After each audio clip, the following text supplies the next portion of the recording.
BSc part second के सभी बच्चों का पुनः स्वागत हमारी वीडियो लेक्चर की श्रृंखला में। और आज हम इस वीडियो में लेंगे लॉ ऑफ मास एक्शन या द्रव्य अनुपाती क्रिया का नियम। हमने उससे पहले इक्विलिब्रियम कैरेक्टरिस्टिक्स को स्टडी किया था। Now we are going to law of mass action. Law of mass action, what happens in the two Norwegian chemists Goldberg and Waage studied experimentally a large number of equilibrium reactions. वुडवर्ग और Waage ने बहुत सारी संख्या में साम्यावस्था अभिक्रियाओं का अध्ययन किया था, जो कि नॉर्वे के साइंटिस्ट थे।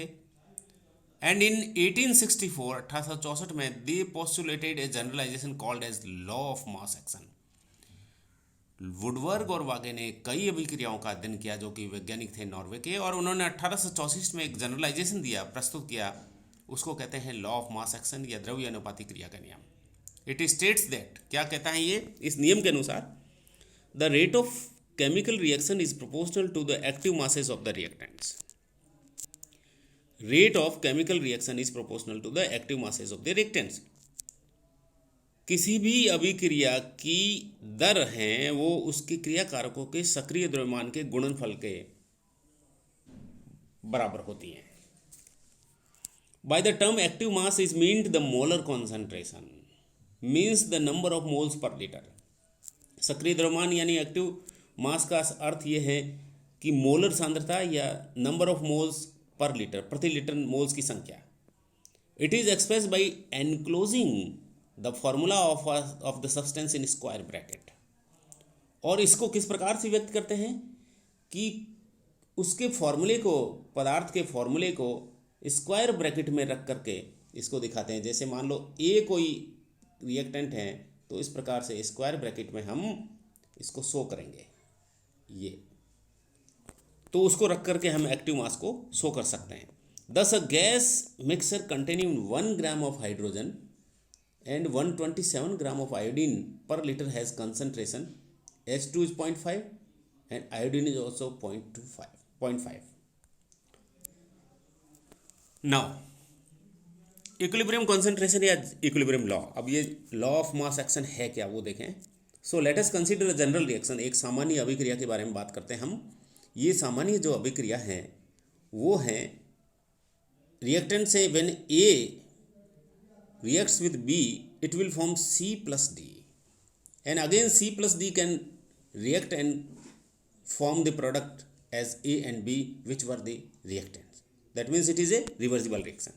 So let A within bracket, B within bracket, C within bracket and D within square bracket represent the molar concentration of A, B, C, D at the equilibrium point. तो A plus B reaction करके C D बना रहे हैं। इसमें A B C D जो square bracket में लिखे हैं, ये ए बी सी डी के मोलर सांद्रताएं हैं। So according to law of mass action, द्रव्य अनुपाती क्रिया के नियम, रेट ऑफ फॉरवर्ड रिएक्शन क्या हो जाएगी, इज प्रोपोर्शनल टू, अपन ने बता दिया था, it is proportional to active masses of the reactant. So active mass A within bracket into B within bracket. Proportionality constant हटेगा तो कांस्टेंट के लग गया यहाँ पे। So K1 is equal to A within bracket and B within square bracket. Similarly rate of reverse reaction can is directly proportional to C in within square bracket into D within square bracket, and it is equal to K2 into C within square bracket into D within square bracket. So हमारे पास में rate of forward reaction की और rate of reverse reaction दोनों की rate आ गई हैं। और हमने लॉ ऑफ मास एक्शन को ये बताया था वुडवर्ग ने कि रिएक्शन के क्रियाकारकों के सांद्रताओं के गुणनफल के बराबर होती है। Now where K1 and K2 are the constants for the forward and the reverse reaction. ये इस लाइन की बात कर रहे हैं कि K1 और K2 जो हैं वो कांस्टेंट हैं फॉरवर्ड रिएक्शन के और रिवर्स रिएक्शन के क्रमशः। नाउ एट इक्विलिब्रियम, साम्यावस्था पर क्या होगा, जब साम्यावस्था प्राप्त हो जाएगी तो दोनों ही रिएक्शन बराबर हो जाएगी। रेट जो है फॉरवर्ड रिएक्शन की वो बराबर हो जाएगी, यानी कि K1 जो है will be equal to K2। So at equilibrium rate of forward reaction is equal to rate of reverse reaction.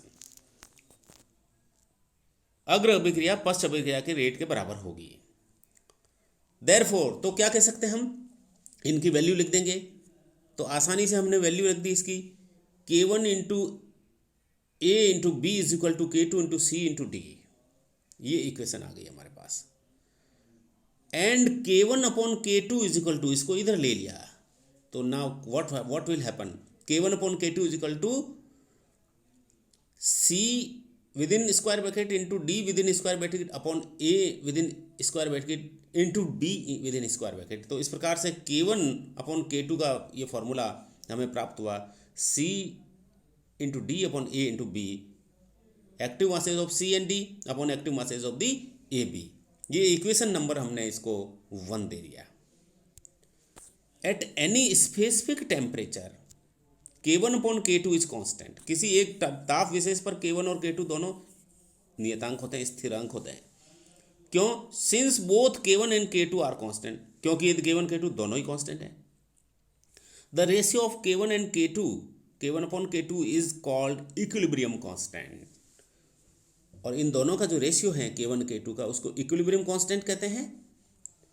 साम्यावस्था स्थिरांक कहलाता है इस दोनों का ratio. And is represented by symbol Kc और सिंपली Kc। तो इसको हम या तो Kc से रिप्रेजेंट कर सकते हैं या सिंपल K से करते हैं, ये बात है। The subscript C indicates that the value is in terms of concentration of the reactants and products। तो ये जो स्थिरांक लिखा साम्यावस्था स्थिरांक Kc, इसके अंदर ये जो C टर्म है सबस्क्रिप्ट के रूप में, ये इंडिकेट करती हैं किसकी, रिएक्टेंट्स और प्रोडक्ट्स के कॉन्सेंट्रेशन टर्म्स में ये वैल्यू दे रखी, उसको इंडिकेट कर रही है। दस द इक्वेशन 1 में भी रिटर्न है। तो इक्वेशन 1 कैसे लिखी जा सकती हैं, देखिए आप, बहुत सुंदर तरीके से बताया। ये Kc है और Kc is equilibrium constant, C within bracket and into D within bracket, यानी active masses of C and D, ये प्रोडक्ट्स की कॉन्सेंट्रेशन को इंडिकेट कर रहा है और ये रिएक्टेंट्स की कॉन्सेंट्रेशन को इंडिकेट कर रहा है। तो ये कंप्लीट फॉर्मूला आपका हो गया। This equation is known as equilibrium constant expression और इक्विलिब्रियम लॉ, और इसी इक्वेशन को साम्यावस्था स्थांक समीकरण या स्थिरांक साम्यावस्था समीकरण या साम्यावस्था लॉ कहते हैं। Next point, this equation is known as the equilibrium constant expression और equilibrium law. Now consider the reaction. अब रिएक्शन करते हैं, विचार देखो। व्हेन 2A रिएक्ट्स और on heated gives us C plus D, दो मॉलिक्यूल A के हैं, वो C प्लस D देता है। Here the forward reaction is dependent on the collision of each of the 2A molecules. जो फॉरवर्ड रिएक्शन जो हैं वो डिपेंड करती हैं दोनों A मॉलिक्यूल के कॉलिजन के ऊपर, उनका कॉलिजन कितना हो पा रहा है इसके ऊपर निर्भर करेगा। Therefore for writing the equilibrium expression each molecule is regarded as separate quantity, और इसीलिए भले ही ये दोनों मॉलिक्यूल के कॉलिजन पे डिपेंड कर रहा है, परंतु इक्विलिब्रियम कॉन्सेंट्रेशन एक्सप्रेशन जब लिखते हैं तो प्रत्येक मॉलिक्यूल को सेपरेट एंटिटी के रूप में लिखते हैं। तो जब भी हम लिखेंगे so K will be equal to, ये आ जाएगा A इंटू A, इस तरह से नहीं कि B। Now we are going to consider an another reaction A plus A when reacts and gives us C plus D। तो ये C प्लस D दोनों को हमने बताया कि अलग एंटिटी के रूप में लिखेंगे, तो ये अलग एंटिटी के रूप में यहाँ लिखी हुई है A plus A is equal to C plus D। Now then the expression constant is, कैसे एक्सप्रेशन कांस्टेंट दिया जाएगा, so Kc is equal to C into D upon A into A, and we can write now this one C into D upon A square, it is power 2 is the power equal to the coefficient of A के coefficient के जो आगे 2 दे रखा था उसके बराबर है। So as a general rule, if there are 2 or more molecules of the same substance in the chemical equation, अगर किसी केमिकल इक्वेशन और रासायनिक समीकरण के अंदर 2 या 2 से ज़्यादा अणु होते हैं सेम मॉलिक्यूल सेम पदार्थ के, तो its concentration is raised to the power equal to the numerical coefficient of the substance in the equation. Numerical coefficient of the substance in the equation, उसके न्यूमेरिकल कोफिशिएंट के power के रूप में raise करके उस कॉन्सेंट्रेशन को लिखते हैं। Now next, equilibrium constant expression for a reaction in general term, और जनरल टर्म्स है तो कैसे होंगे? If the general reaction may be written as small A capital A plus small B of capital B, when reacts it will give us small C and of capital C plus small D of capital D. ये reaction है where small A B C D are numerical कोसेंट्स of the substance A B C and D respectively. ये जो A B C D हैं numerical coefficients हैं A B C D के क्रमशः। Then the equilibrium constant expression is given as, देखो K C is equal to active mass of C to the power small C, active mass of D to the power capital small D upon active mass of A to the power small a and active mass of B to the power small b, where Kc is the equilibrium constant, and the general definition of the equilibrium constant may thus be stated as the product of the equilibrium concentrations of the products divided by the product of the equilibrium concentration of the reactants, with each concentration terms raised to a power equal to the coefficients of the substance in the balanced equation.